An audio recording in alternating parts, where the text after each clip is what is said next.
बिस्मिल्लाहिर्रहमानिर्रहीम। Federal government national assembly और senate में यानी कि पार्लियामेंट के अंदर एक कॉन्स्टिट्यूशनल अमेंडमेंट लेके आ रही है, बल्कि बहुत सारी अमेंडमेंट्स हैं कॉन्स्टिट्यूशन ऑफ पाकिस्तान में।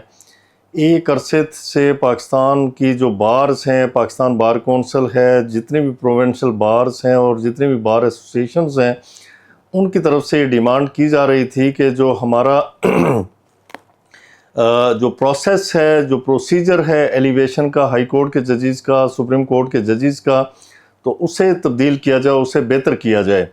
चूँकि 18वीं तरमीम से पहले ये था कि ज़्यादा ही इसे पॉलिटिसाइज़ किया गया था इस तरीक़ेकार को। उसमें एग्जेक्टिव की अथॉरिटी से, एग्जेक्टिव की मर्ज़ी से जजेस अपॉइंट होते थे। लेकिन फिर 18वीं तरमीम के ज़रिए एक जुडिशल कमीशन कायम किया गया और जुडिशल कमीशन को की जो रिकमेंडेशंस थी उन्हें पूरी तरह से इंडोर्स करता था पार्लिमानी कमीशन।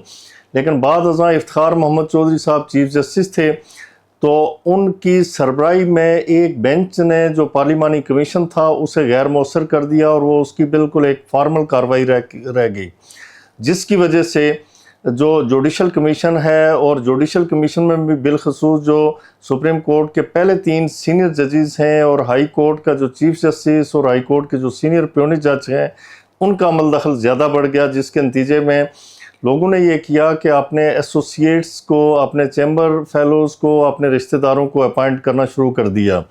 हाई कोर्ट में उनकी एलिवेशन होना शुरू हो गई। पाकिस्तान के मुख्तलिफ हाई कोर्ट्स में इसकी मिसालें मौजूद हैं। फिर इसी तरह ये था कि जजेस को जो चीफ जस्टिस का तकर्रर है उसके लिए एक पैनल भिजवाया जाए और पैनल में से सिलेक्शन की जाए कि कौन बंदा सूटेबल है for the elevation to be the chief justice of Pakistan. वो इसलिए भी कि देखें, एक किसी का एक अच्छा जज होना वो अलग बात है, लेकिन किसी का अच्छा एडमिनिस्ट्रेटर होना वो अलग बात है। जो चीफ जस्टिस ऑफ पाकिस्तान या किसी भी हाई कोर्ट के चीफ जस्टिस का जो मनसब है वो एडमिनिस्ट्रेटिव वर्क उसे करना होता है, वो अच्छे मुंतज़िम, उसके लिए अच्छा मुंतज़िम होना ज़रूरी है। तो एडमिनिस्ट्रेटिव वर्क के लिए या अच्छा एडमिनिस्ट्रेटर होने के लिए फिर आपको ज़रूरी नहीं कि वो जो सीनियर मोस्ट है वो अच्छा एडमिनिस्ट्रेटर भी हो, दो कि वो अच्छा जज हो सकता है। और इसकी मिसालें पाकिस्तान की माजी करीब में दी जा सकती हैं। फिर इसी तरह ये था कि चीफ जस्टिस की जो टेन्योर है, उसकी जो टर्म है, उसे फिक्स कर दिया जाए। चूँकि माजी करीब में हमने देखा कि जवाद ख्वाजा साहब सुप्रीम कोर्ट के चीफ जस्टिस बने महज 23 दिनों के लिए, और वो 23 दिन भी ऐसे थे कि जिनमें छुट्टियां थीं, अगस्त का महीना था। और उससे पहले सदक जिलानी साहब 6 माह के लिए चीफ जस्टिस बने। इससे पहले भी बहुत सारी मिसालें मौजूद हैं। मसलन काजी फायज़ ईसा साहब भी थोड़े अरसे के लिए, तकरीबन 1 साल के लिए वो चीफ जस्टिस बन रहे हैं। तो यानी 25 अक्टूबर को उन्होंने रिटायर हो जाना है। तो ऐसी फिर ये सारे लोग जो पर्क्स एंड प्रिविलेजेस हैं वो चीफ जस्टिस ऑफ पाकिस्तान की लेते हैं। लिहाजा बेहतर बंदे को सिलेक्ट करके उससे 3 साल तक काम लिया जाए ताकि अदारे की बेहतरी हो सके। फिर इसके साथ ये भी था कि जो कॉन्स्टिट्यूशनल पैकेज है उसमें ये तजवीज़ भी पेश नज़र है कि जी जो एक कॉन्स्टिट्यूशनल कोर्ट वो बनाई जाए। अब कॉन्स्टिट्यूशनल कोर्ट की ज़रूरत इसलिए है कि जितने कॉन्स्टिट्यूशनल मैटर्स होते हैं वो लग जाते हैं, फिक्स हो जाते हैं वो, और वो माह तक चलते रहते हैं। कई मंथ्स तक उनकी प्रोसीडिंग होती रहती है, जिसके नतीजे में जो आम लिटिगेंट्स है वो सफ़र करता है। उसके जो क्रिमिनल अपील है किसी की या सिविल अपील है वो यानी गैर मौसर होकर रह जाती हैं। ऐसी मिसालें माजी में मौजूद हैं कि जब किसी का क्रिमिनल केस टेकअप हुआ, क्रिमिनल अपील बेंच के सामने आई, तो पता चला कि या तो वो अपनी सज़ा पूरी करके जा चुका है या फिर उसकी तो कई साल पहले डेथ हो गई थी। It's a very unfortunate state of affair कि आप लोगों को वो इंसाफ के लिए जेल में गलता सड़ता रहा, लेकिन उसके मरने तक उसे इंसाफ नहीं मिला, यहाँ तक कि वो अल्लाह ताला के पास पहुँच गया असल इंसाफ के लिए। तो ये बैकलॉग दूर करने के लिए जजों का नंबर बढ़ाया जाए और एक कॉन्स्टिट्यूशनल कोर्ट अलग से तश्कील दी जाए ताकि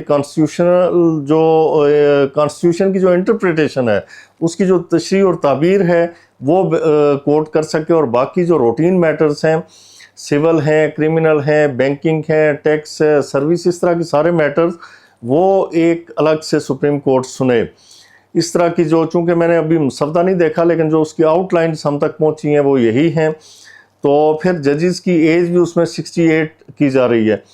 मैं समझता हूँ कि ये पाकिस्तान के, फिर इसी तरह अब देखें कि माजी करीब में हमने देखा कि एक ख़ास ग्रुप है जजेस का, यानी जुडिशरी को पिछले अरसे में बहुत बुरी तरह से तकसीम किया गया। लाइक माइंड जजेस, हम ख्याल, यानी यहाँ पे बात मशहूर हो गई कि हम ख्याल बेंच यहाँ पे तश्कील दिया जाता है। उनके पास फिर वो जो चीफ जस्टिस साहब थे पहले वाले, चूँकि उस वक्त प्रैक्टिस एंड प्रोसीजर एक्ट अमल में नहीं आया था, तो वो अपने उसी हम ख्याल बेंच को केसेस मार करते थे, बल्कि उसे हेड करते थे उस बेंच को। लिहाजा फ़ैसला भी उनकी ख्वाहिशात के मुताबिक होता था।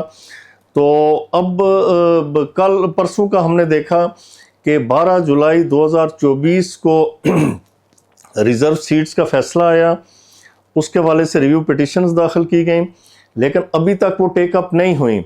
और मज़ीद मज़े की बात और हैरानी की बात जो है वो ये कि 12 जुलाई को अनाउंस होने वाला फ़ैसला अभी तक उस पर डिटेल जजमेंट उन 8 लोगों ने नहीं दी। लेकिन 25 जुलाई को इलेक्शन कमीशन एक पिटीशन दायर करता है कि जी ये इबहाम है, ये एम्बिगुइटीज़ हैं, ये तजब्ज़ब का शिकार है, हम इसे क्लियर किया जाए। तो परसों जब आइनी पैकेज के लिए इजलास बुलाया गया तो वो एक ऑर्डर आ गया सामने, और इलेक्शन कमीशन को कहा गया कि आप इस फैसले को इम्प्लीमेंट करें, इसमें कोई एम्बिगुइटी नहीं है। अब जो हैरानी की बात है वो ये कि काज लिस्ट में वो केस नहीं लगा, उसकी समाअत नहीं हुई, पार्टीज़ को नोटिस नहीं हुआ, वो बेंच कहाँ पे बैठ के फ़ैसला करता रहा, ये बात भी अचंभे की है, हैरान कुन है, ये एक सवालिया निशान है। लिहाजा मैं समझता हूँ कि ऐसे जजेस जो, जिनके लिए कहा जाता है कि जो फैज़याब हैं, किसी फैज़ साहब के कहने पे उनका तकर्रर किया गया था सुप्रीम कोर्ट ऑफ पाकिस्तान में किसी ख़ास पॉलिटिकल पार्टी के मफादात को सर्व करने के लिए, उनसे भी इस कौम को जान छुड़ानी होगी ताकि यहाँ पे जो हमारा अदारा है वो तकसीम दर तकसीम होने से बच जाए।